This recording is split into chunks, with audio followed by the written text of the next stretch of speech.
உங்கள் சத்யாவில் குளு குளு ஏசி ஆஃபர். காட்பாடி சட்டமன்ற தொகுதியில் உள்ள கிராமங்களுக்கு திமுக வேட்பாளர் துரைமுருகன் நேரில் சென்று தீவிர வாக்கு சேகரிப்பில் ஈடுபட்டார்.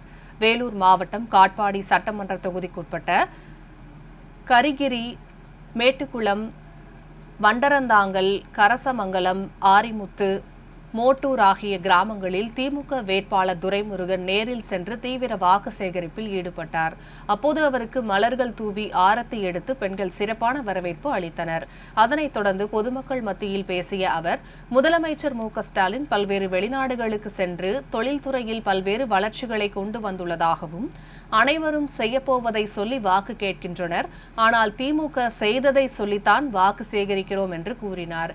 எனவே மீண்டும் ஸ்டாலினை தான் முதலமைச்சர் மக்கள் அமர வைப்பார்கள் என்றும் தெரிவித்தார். திமுக மீண்டும் ஆட்சி அமைத்தவுடன் கிராமங்கள் தோறும் குளியலறை, குடிநீர் வசதியுடன் கூடிய காரிய மேடை அமைத்து தரப்படும் என்றும் அவர் வாக்குறுதி அளித்தார்.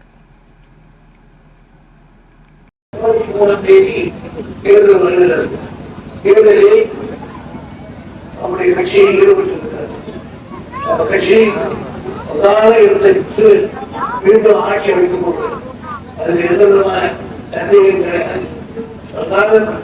கட்சியாக வரப்போகிறது, ஆளுங்கட்சியாக அமரப்போகிறது, அதில் எந்த விதமான மாற்றம் கிடையாது. எனவே அந்த கட்சி மீண்டும் மக்களுக்கு கூட்டி இருந்தால் அது வேகமாக ஒரு நாள் நிறைவா 5 ஆண்டு காலம் ஆட்சியை நாங்கள் இருந்தோம்.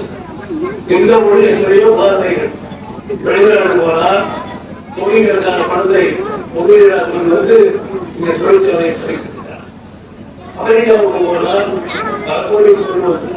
ஜெர்மன் போயிருந்தார், லண்டன் போயிருந்தார், வெளிநாடு போகிற முதலீட்டாளர்கள் ஈர்ப்பு செய்திருக்கிறார்.